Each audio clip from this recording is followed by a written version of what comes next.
I was a Christian Bible thumper. I practically lived in church. I learned the Bible very well, and I woke up, I went to sleep, and I dreamed everything about God and Jesus. My family is a big military family. My brother joined, my cousin joined, my father was in the military, my uncle was in the military, so I joined the military too. My brother was in the army too. He was stationed in Alaska. I was stationed in Korea, the opposite ends of the world, right? But subhanAllah, every week we would call each other. So we're talking, and he said, "Oh yeah, I have to tell you something." I'm like, "Yeah, well, what is it?" He's like, "I'm Muslim.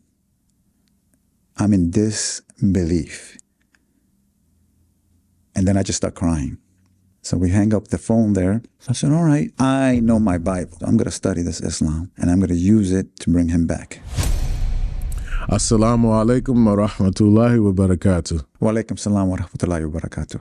All right, brother. What's your name and where you from? My name is Jacob Marino. I live in Yonkers, but I will have to add I was born and raised in the Bronx. But yeah, I'm a 15-year resident of Yonkers now. Okay, so what was your experience like growing up? I grew up in the 80s in New York City, the quote-unquote crack era. And, it was quite an adventure because all I saw in the South Bronx was destruction. It looked like a war zone. Torn down buildings. There's a famous picture of like Jimmy Carter looking like lost, exploring the Bronx because it was so bad. And that was my childhood. Destruction and negativity all over the place. But alhamdulillah, I had, good parents that kept me, either by the whip or by, by stern talking on a good path. Did you always believe in God? I always believed in God. I was a Christian Bible thumper, let me tell you. I remember my mom, being 4 years old, 5 years old, and her telling me about heaven and about, one day she's not going to be here, but we'll be reunited in heaven. And that always stuck with me.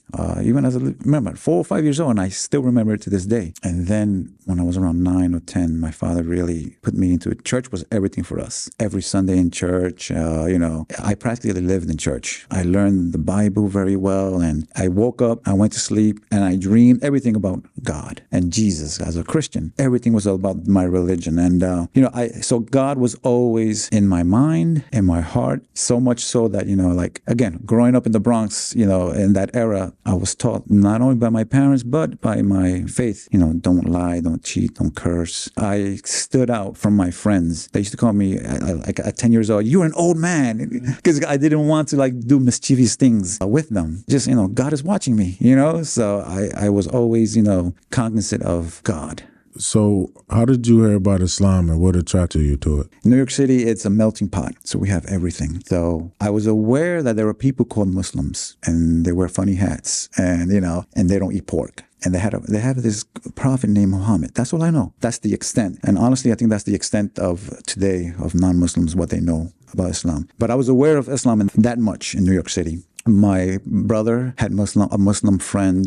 There were Muslims, in my school, in junior high school and high school. So I was aware of them. So, as a Christian, I used to say, that's just a desert religion. That's my train of thought. That's a desert religion. And so as a young man, I went, I graduated from high school. My family is a big military family. So it was inevitable that I was joining. My brother joined, my cousin joined, my father was in the military, my uncle was in the military, everybody's in the military. So I joined the military too. And so when I was stationed in Korea, and subhanAllah, it's amazing that now that I think about this, my roommate was Muslim and he had the Bible open. And I was like, "You're a Muslim, why do you have the Bible?" And he was like, "Oh, he started talking to me, all contradictions and this and that." And I used to be, I had the veil over my eyes. I'm a Bible thumper, man. I'm like, nah, this guy doesn't know what he's talking about.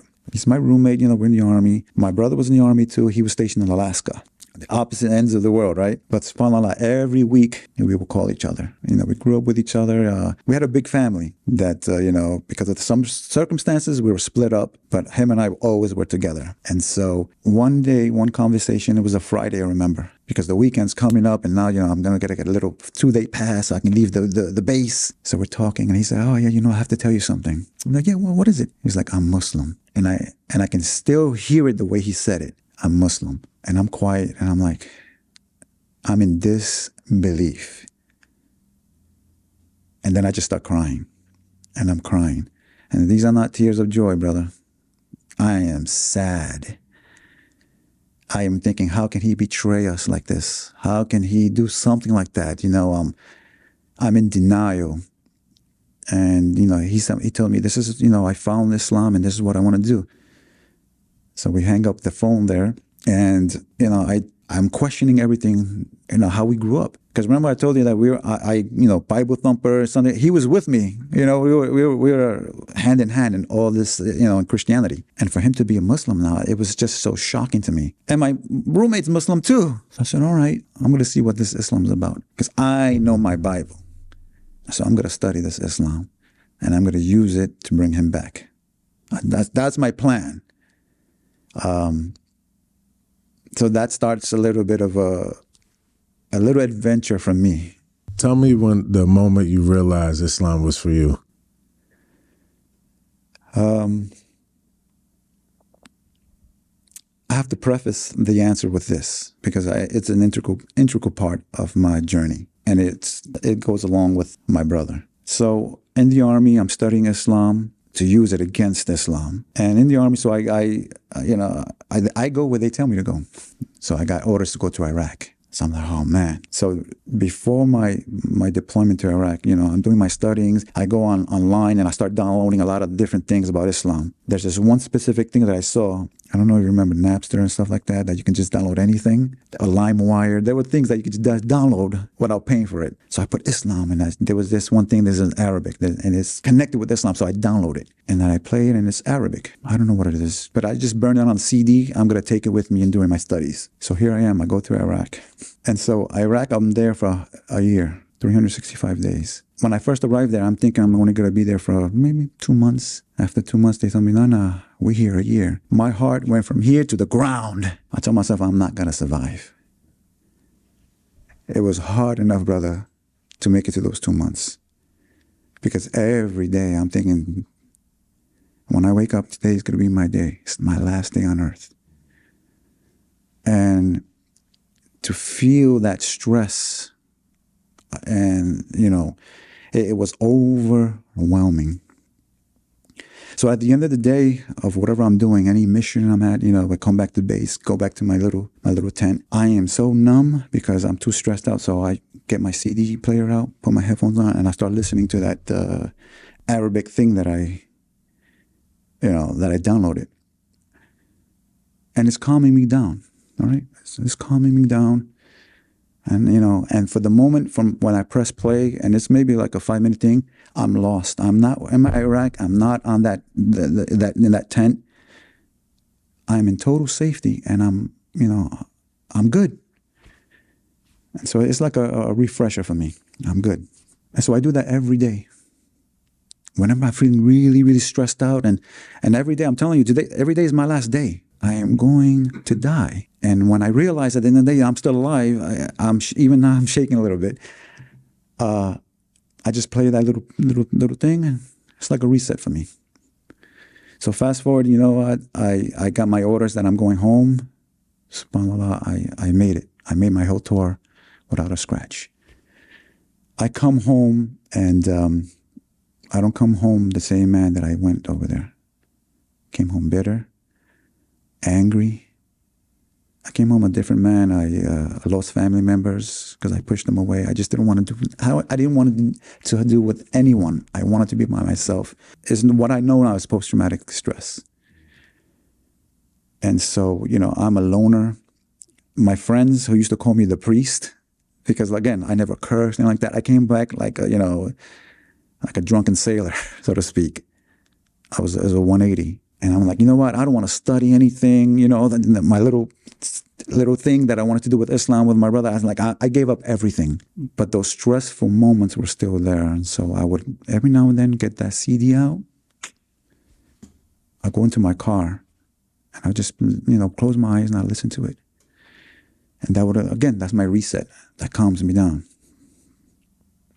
So eventually, you know what? I put that CD away. I'm living my life. 20 years after I came back from Iraq, brother, 20 years later, this is about COVID era. I forgot to mention, during my little studies, I met a Yemeni brother in one of the bodegas in New York City. He gave me a Quran. And from the day he gave me the Quran, I've been through all over the world. When you travel, you lose things here and there, but I always had that Quran with me. Always. So 20 years after I came back from Iraq, I'm in my house. I looked at that Quran, a lot of dust on it. I took it out. There's dust everywhere. I'm coughing. I said, you know what? I'm going to read this. I'm going to read it. And so I read it, Surah Al-Fatiha, all the way to chapter 114. And so when I finished the Quran, this was maybe like 2 or 3 days before Christmas. I got in my car, my wife, I dropped her off at work. She works in Manhattan. There's a masjid in Manhattan. There's a big masjid. I told myself, if there's a parking spot because in New York City, there's no parking anywhere. I said, if there's a parking spot near that masjid, then I'm going to park and I go in. If not, I'm going home. As soon as I get there, subhanAllah, a parking spot right across the street. I said, all right, yeah. I said, all right, God, do you want me to park? I'm going to park. I park in, I go into the masjid, talk to the brother. I'm like, yes, I want to talk about Islam. He's all the Imam's on his way. The Imam gets there. And I told him, yes, I read the Quran and, I think I want to go toward Islam. The Imam was like, okay, you know what, take your time, learn more. And then when we come back, you can take your shahada. I said, no, I'm ready now. I want to take my shahada. So he said, okay. So I took my shahada. I met my brother soon there, right there that same day. I called him. He said, I got to meet you. Because remember, he's Muslim. It was 1998, I remember. He became Muslim. And so he was so happy, I'm Muslim. And I started, I'm in my path. This is December. So they gave me a lot of pamphlets and it's so overwhelming. And then the transliteration, I'm like, oh, I'm reading something. I'm like, wait, this sounds familiar. When I'm reading, how to pray, this sounds familiar. I said, well, I'm home, right? I said, wait a minute. I go into my closet, into my archives, right? And I dig out that OCD that I haven't listened to in 20 years. Put it in, I press play. When I press play, it said, Alhamdulillahi Rabbil Alameen, Ar-Rahmani Rahim Maliki Yawmiddin. It was Al-Fatiha. It was Al-Fatiha that I listened to every day in Iraq. That gave me calm. It was Al-Fatiha that I listened to when I came back and I was battling with that post-traumatic stress. It was the words of Allah, subhanahu wa ta'ala, that as a non-Muslim gave me the comfort and the peace that I needed at the time. Thinking that today I'm going to die, and Allah said, you know what, listen to this.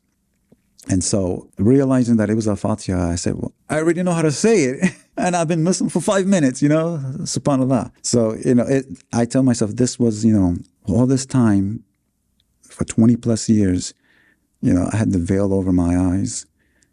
I couldn't see Allah, but I realized Allah saw me. And, He allowed me to live as a kafir for those 20 years. Because sometimes I say to myself, I said, and I don't question the qadr of Allah. He wanted me to be Muslim at the age when I have gray hairs, right? I said, imagine if I was a Muslim as a young man. But I said, no. Allah wanted me to be a Muslim at this age. As a matter of fact, I learned, and this is the beauty of Islam, when you keep learning more, it's so beautiful that 50,000 years before the creation of everything, Allah ordered the pen to write that Jacob is going to be a Muslim at this age. Not at 20 years old, because maybe I would not have accepted that the Islam at that time or understood it the way I do now as a older man. So that really, realizing that Al-Fatiha helped me all these years, it really gave me an iman boost. So that, in a nutshell, was how I got to that point in Islam. So when you took your shower, how did the experience feel? I remember I was so nervous, thinking about my family, because except for my brother, everybody, they were Christian, all of them. And before my shahada, the conversation with the imam, he's like, is anybody forcing you to do? I'm like, no, this is what I want to do. And I told him, I know that, I know that I'm going to hit brick walls. I know that I'm going to have problems. I know that I'm going to hit a lot of bumps in this road from within my home and outside. But I can't deny the truth anymore. I can't, because, I don't want to walk on this earth blind like I have been, knowing the truth now. And so there was fear, but not fear of Islam. That part I wanted. I definitely wanted that. It was fear of the external things that I knew I was going to have to deal with. Family, friends, which amazingly, being Puerto Rican, I'm a minority in New York City. Now I'm a Muslim. That's a 2 times a minority, right? But as a Puerto Rican, little micro racism, you get to experience in New York City. But again, New York City is so multicultural and melting pot. There's Puerto Ricans everywhere, Dominicans everywhere, Arabs everywhere. So people are used to something, they really ignore it. But as a Muslim, sometimes I wear my kufi. Was the first time I really felt and experienced racism. I had a brother. When I say brother, it was a black brother, African American. I guess he didn't like what I was, how I looked. He was like, "Go back to your own country." I'm like, "Come on, well, I'm from the Bronx. I can take the D train up there, But, that little experience, I said, SubhanAllah. I'm like, this is just one little taste of what Muslims are, and this is a little taste of what Muslims are dealing with, in America. How did your life change after becoming a Muslim? Sounds like an oxymoron. It became easy and hard at the same time. It became easy because now life, there's a framework there already. There are things in life that I don't have to think about because it's there. How to be a good husband, how to be a father, how to be a good son. I got to tell you, my father, my relationship with my dad, if I saw him once a year, that was a lot. Pre-Islam. I didn't want to see him. Remember, I didn't want to see anybody. I threw away everyone from out of my life. And as a Muslim, let me tell you, my relationship with my father is beautiful. I see him all the time. I will have, the best way to say it is I'm fulfilling the role as a son according to the Quran and the Sunnah.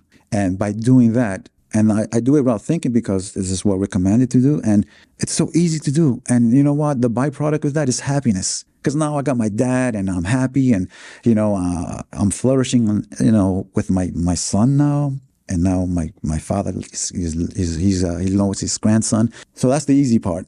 The hard part is, being the only Muslim in my immediate family feels like I'm on a desert island. I love my wife. I love my son. I love them. And my son is 3 years old and inshallah, he'll, continue with Islam. But the hard part is feeling like I'm in the desert island because when I fast, I wake up and do Fajr by myself. Suhoor by myself. Breaking the fast by myself. Eid by myself. That's hard. That's so hard. But subhanAllah, I will say, and this is the qadr of Allah. 1 month after my Shahada, I'm in my local masjid and I think it was something like a little poster or something like that. And it was partially covered with the Imam Wesley Reverts Reconnect and Zoom. I said, oh, well, I'm a revert. I said, well, let me try to, let me see what's this about. And so Zoom, and I don't know anything about Zoom, but this is the COVID era, all right, post-COVID. My wife knows all about Zoom. I'm like, what is this Zoom? Oh, you download it on your iPad. Can you do it for me? And so she sets it up for me. And so the little phone number or whatever, she, boop, at the time and place, I logged on. When I logged on, I see this Imam Wesley there and Brother Abdul Rashid, just us three. And, I tell them who I am. Let me tell you, that was 3 years ago. I've been Muslim, alhamdulillah, 3 years. From last there's 3 brothers there. From those 3 brothers, if you go today to Reverts Reconnect Zoom classes, sometimes there are hundreds of people on it. And that's such a blessing from Allah that little desert island feeling that I get sometimes, it's taken away by just logging on or by just calling. Knowing that though physically some of the brothers are far away from me, we have a WhatsApp group. We just, say, listen, brothers, I'm feeling this, or what does this mean? And then 2 in the morning, 3 in the morning, somebody's up. You get a response right there. And so I get that connection there. So that's like, the medicine for the loneliness as a Muslim there. Nevertheless, I'm still right there by myself, I try to go to the masjid, especially during Ramadan, to break my fast, but because of circumstances, I do it by myself. And alhamdulillah, my wife, there were days she fasted with me, and she makes sure she makes some halal food for me. So that's great. So it's gotten a lot better. 3 years as a Muslim, and inshallah, when I'm 30 years as a Muslim, inshallah, things will be a lot brighter than what it is now. I try to convey this to new brothers, to learn as much as you can, because when you think you know something and you really don't know, that's going to be a heavy burden on your shoulders. So the prayers, I'm like, okay, 5 times a day. How am I going to, what if I'm here and what am I supposed to do? And, what if I'm nowhere near, I was so stressed out. What to do? So there's this Instagram page It's called Places You Pray. And they showcase people praying everywhere and anywhere. Brother, when I saw that, just the first picture that they posted gave me such an inspiration to like pray anywhere. From that point on, I said, you know what? Wherever I am, I'm going to pray. And then when I learned that, the window of prayer I love soccer. So I'm in Yankee Stadium watching my soccer team. When I get the notification it's time for Salah, I tell my wife, I'll be right back, and I'm praying in Yankee Stadium. I don't care who's looking at me. The subway, the Yankee Stadium, like I said, the library, anywhere I am, when it's time to pray, I'm going to do it. And so that fear that I once had, the biggest part of the problem, it vanquished. Allah has alleviated that for me. So again, the biggest fear became fun, I should say. How did your family and friends react to your conversion? A lot of them are confused. They don't understand Islam. And so when I tell them, I say, Moses and Aaron and Noah, you heard of those people? Well, those are prophets. We have that in Islam too. Even myself, I'm guilty of it. Prior to becoming a Muslim, I was thinking that Islam was something like a religion from Mars, something akin or close to Hinduism, which after just looking into Islam, you see that it's, the purest monotheistic religion in the world. And so I still have a lot of friends that don't understand that. So little by little, I try, whenever we get together, I let them bring the subject up. I don't, I say to myself, I'm just going to be who I am. I'm Muslim, I'm going to be Muslim. If they ask me, I'll answer their questions. And so I do. And so inshallah, that little seeds are planted, at least for tolerance, if anything else. So there's still confusion there, like, listen, I'm not going to go to the bar with you anymore. Sorry, brother. If you want to go to the coffee shop house, we can do that. Let's do that. But, just a few things in my life has changed. There's certain places I'm not going to go with you, but there are great substitutes that we can do. Family members, there's a lot of denial there on their part. A lot of denial, like, no, it's a phase. It's a phase. So, but then I said, my brother's been Muslim more than 20-something years, and, I've been Muslim 3 years so far. And so, if it's a phase, let it be a phase until, I'm in the grave. Yeah. So that's still a little bit of a minor bumpy road with the friends and family. But inshallah, things will be, we need some construction guys to smooth out that road, What would you say your favorite thing about Islam? The fact that it makes life so easy. I mean, it's so easy. Like, as a Christian, when you steal something, stealing is wrong, obviously. You're going to get punished. It's a sin. Grain of rice, $1 million, it's a sin. Boom, you're getting punished. In Islam, there are minor sins, there are major sins. But I discovered, subhanAllah, that a lot of acts of ibadah, your minor sins are being washed away. You go to do wudu, your sins will be, washed away. Do 2 rak'ah, the sins will be washed away. Smile at somebody, that's charity. Your sins will be wiped away. And so I say this is a win-win situation. There's no way, if you understand that, the path becomes even clearer to me, So as long as you actively understand, try to stay away from these sins. Just because it's easy to cleanse the minor sins doesn't mean, do it. But it just means, follow a bad deed with a good deed. At least I know that, my plan of action, it exists there. So, again, like I said before, the framework of life is there too. Easy. I don't have to worry about, how I'm going to be the good father. The Prophet sallallahu alaihi wasallam, he taught me how to do that. So now I can focus on other things in order to, better the life of my son, my wife, my family, and worship Allah even better. That's one of my favorite things about Islam. What's your favorite thing about Allah? My favorite thing about Allah, it's amazing that it's my favorite, and at the same time, I don't understand it. His mercy. Because everywhere in the Quran, most merciful. And then the Prophet ﷺ taught us that, there's a woman with her little child, and there's a fire there, and she wants to protect her son from that fire, all right? Allah has more mercy toward us than the mother to her child. And I'm trying to wrap my head around that, because that mercy is so beautiful. I can understand the mercy of a mother. Something more than that is like, the only way I'll understand it is, inshallah, when I'm entering the gates of Jannah. When, inshallah, I'll understand it. But just the journey to try to understand it is, I love that about Allah. His mercy is just like again, the descriptions of the mercy, it is more than the universe. It's so great. What would you say one of your favorite hadith or verses in the Quran? I would say this, that, and I'll paraphrase, you're not a believer until you want for your brother what you want for yourself. When I first learned the wording of that hadith, subhanAllah, I was already experiencing that from the other Muslims. And then it made sense. I'm like, wow, that's why they're doing so much for me, because it's like they're doing it for themselves. And, I love it so much because it really builds brotherhood. It's the cement. That is the cement of our brotherhood, and that's the cement that will keep our ummah together.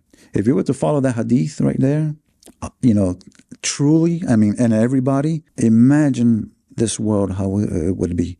Because we got to be honest, our deen, and I don't know, let me rephrase that, our faith and iman is a spectrum. Because even me, there are high days and there are low days. And we have Muslims that, are Muslim by name, and there are Muslims that are Muslims, or believers. But if you just follow the hadith, if your faith or your iman is low, follow the hadith. Go out there and give, if you have to travel 2 hours to give your brother a bottle of water, then do it, because you will want that bottle of water. And so that is my favorite hadith, and I try and I ask Allah to always help me implement that in my life. Not only to my blood brother, to all my Muslim brothers, and honestly, even to humanity.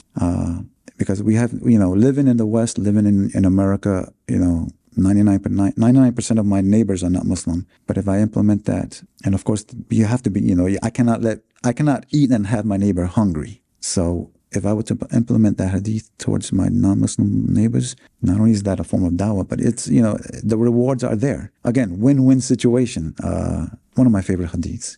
Why should other people learn about Islam or consider becoming a Muslim? For non-Muslims, tolerance. Tolerance, because, we have the benefit living in America, especially in the New York metro area, of knowing people of different faiths and different religions and different ethnicities and different races. So the more you learn about somebody, the more tolerant you can be with them. And what comes with tolerance? Peace and happiness. And it reduces hatred and it reduces ignorance. Because I was a victim of ignorance when it came to Islam. Let me tell you, ignorance was off the charts. But even as a non-Muslim learning about Islam, I remember thinking, man, this is beautiful, This is nothing like, what they're saying on TV. Nothing at all like the movies portray. So tolerance it's a good byproduct of learning Islam at the lowest level. More than that, if you want peace in your life, let me tell you, I spent 26 months in the military on foreign ground. That does something to you coming home. And the peace that I get from Islam really helps. And I got to tell you, if it helps me, it can help you when you can't get your coffee in the morning, And if you're irritated, it's going to help you. If you could ask Prophet Muhammad sallallahu alaihi wasallam anything, what would it be? When I first became a Muslim, I was aware who the Prophet was. And I admit I didn't love him because I didn't know who he was. That's why it's very important for Muslims, whether you're born Muslim or revert, doesn't matter, study the seerah and learn about the Prophet and learn the trials he did, learn the mercy he is to the world. And one of the things that sticks out on me is that when he went to Taif and reading that, how they treated him and pelted him with these rocks, that there was blood in his, in his sandals. That hurt me so much. Even thinking about it, I don't like, I wish that didn't happen. But because it happened, he was asked by the angel, if you want, I can take this mountain here and then just crush him. He said, no, because perhaps their offspring will become believers. And look what happened. They became Muslim. And I will ask them, how did you get that mercy? How were you so merciful when these things, horrible things happen to you? How did you keep it together? Because we need that. I need that. Because every day, there's nothing that happens to me or anybody in this world that hasn't happened to him, sallallahu alaihi wasallam. And he handled it in a way that is really, it's perfection. And so I want to mimic that way. You mentioned you were in the military. Were you able to grow your beard? How did you go about that process to do it? When I realized that the beard is Islam, sisters have hijab, brothers have the beard. When I realized that, and I knew that this is how I want to follow this, I went to my commanding officer and I explained to him, I'm Muslim now, and as part of my religion, I want to grow my beard. Man, you should have seen the look of his face, man. It was like confusion and like, get out of my office. But he didn't say any of that. He didn't say none of that. I could see it in his face. And we have a first sergeant, which is, I was enlisted. And so my commanding officer is a commissioned officer. And so a first sergeant is the highest ranking enlisted troop that is supposed to be our representative and the advisor of the commander. So that my first sergeant's there too. So the first sergeant was like, all right, these are the steps you got to do, in order to, maybe go that way. In my mind, I'm like, these guys are trying to stop me. In my mind, I'm like, I'm going to win this battle one way or another. And so he's giving me a hard time, let me tell you. He barely gave me the steps of how to do it. But you know what? I knew one of the ways to go is go to the chaplain's office. All right. Every branch, no matter what branch you're in, they have a chaplain's office. And the chaplain, for those that don't know, is whether it's a priest and an imam too. They have imams and a rabbi, and they're a member of the military, but that's their role. And they're legit, member of their faith. And they have, and in the chaplain's office, they have, workers who work with them of various ranks. Set up an appointment with the chaplain, and they explain to him, this is what I need to do. And I asked him, what do I need to do in order to get, I want to grow my beard. And he was aware about Islam a little bit, but he referred me to his assistant. And may Allah bless the assistant, because he, not Muslim, but he is true to his job when it comes to, people and practicing their faith in the military. He said, all right, I have to interview you to make sure you're sincere. Because a lot of guys just want to grow a beard and just look cool, So let's set up a date to, for the interview. And we did. So he asked me, about my sincerity, about Islam, and what I knew about it. So I'm telling him, and he knows all this because as a chaplain's assistant, they have to study every religion. So that way they can help or assist those members of the service that are of those religions. So he knew that, first of all, I was telling him everything that is right. And in his opinion, I was sincere, which I was. So he said, okay, this is what we need to do. There's a packet we have to fill out. There's a request forms and all such things. I'm going to help you with that. So the chaplain's office is essential because you're not going to do it by yourself. The chaplain's office has to endorse everything and then send it to the commander, my commander. And then from there, believe it or not, it has to be sent down to the headquarters in Washington, D.C. This dude my commander didn't want to sign anything. He was giving me he was trying to do the red tape thing, delaying this, delaying that. And so I told the chaplain's assistant, I said, this guy's playing games with me. What can we do? SubhanAllah, in my situation, the chaplain's assistants that I knew, he knew people, very well connected. That's why networking is really good. He made a few phone calls, and they called. One way or another, my commander said, and I'm paraphrasing, and they say, brother, see that piece of paper that's on your desk? Put your rubber stamp on it. This is a courtesy. We don't need you. Hurry up and do it because we don't want more attention from us. So it was, he signed it. And there are stipulations in it. He signed it and it was endorsed. And then it has to go through different ranks to the base commander, which is a colonel and where I was. And so he endorsed it. And so, alhamdulillah, I'm like, good, I can grow my beard. So I'm walking around in uniform with a beard and people looking at me like, who the hell is this guy? Like weird because you don't see that. You don't see that. But again, it's a form of dawah too. Because they will ask me, you're Muslim now? What is that? And I would tell them, this is what Islam is. And so there were a few brothers that actually, and I can see sincerely, want to know more about Islam. So I told them what I could. But alhamdulillah, you know what? I couldn't grow more than 2 inches, but the beard was there. But then then they changed the rule that you can grow as long as you want to, but then you have to roll it up to appear to 2 inches. I said, oh man, they opened a door for me, man. But it got to the point where, I was nearing my 20th year in the military. And I said to myself, I got my little son. I want to focus more learning the deen because this is taking too much time away from that. So I told my chain of command, I want to retire, I don't want to be that weird guy in uniform with a beard anymore, And so I put in my retirement papers and I honorably retired from the military with a beard, walking around in uniform. So I say to like a lot of brothers who are in the military who want to grow their beard, go to the chaplain's office. It's a smooth process, especially in this day and age. Go to the chaplain's office and you have to be sincere. They want to make sure that you are sincere, not, you just want to be the cool guy with the beard and thinking you're special forces, But yeah, easy process. It was some bumpy roads for me because of my specific commander. But they're genuine. If you have a genuine, sincere commander that wants to care for his troops, he wouldn't give you any problems. And if he's not sincere, so what? The chaplain's going to help you. So that's the key right there, the chaplain. Okay, think of this scenario. It's the Day of Judgment. What would you hope your meeting with Allah would be like? It's funny you ask me this question because I think about it every day. Lately, every day about the Day of Judgment. 50,000 years worrying. I say to myself, I imagine my scales and I want my good deeds to be heavy. So I keep saying, subhanAllah, subhanAllah. I said, do dhikr. So at least, while I'm thinking that, I'm like, let me put more weight on it because I'm scared. Because it doesn't matter how good of a Muslim you think you are, nothing's guaranteed. And so and then also the Sunnah prayers, because the first question is going to be, how were your prayers? And I know I'm not perfect. One way or another, I'm messing up. So I try to do my Sunnah prayers because I learned if I'm not up to standard with my Fard prayers. All right, let's look at the Sunnah prayers. And so I would want it to be smooth. I ask Allah for His mercy because it doesn't matter what I do, because the only way to get past that and to Jannah is through His mercy. Because even the Prophet ﷺ said, only by Allah's mercy am I going into the paradise. And if the Prophet ﷺ is saying that, who am I? So I got to work hard. I got to work really hard.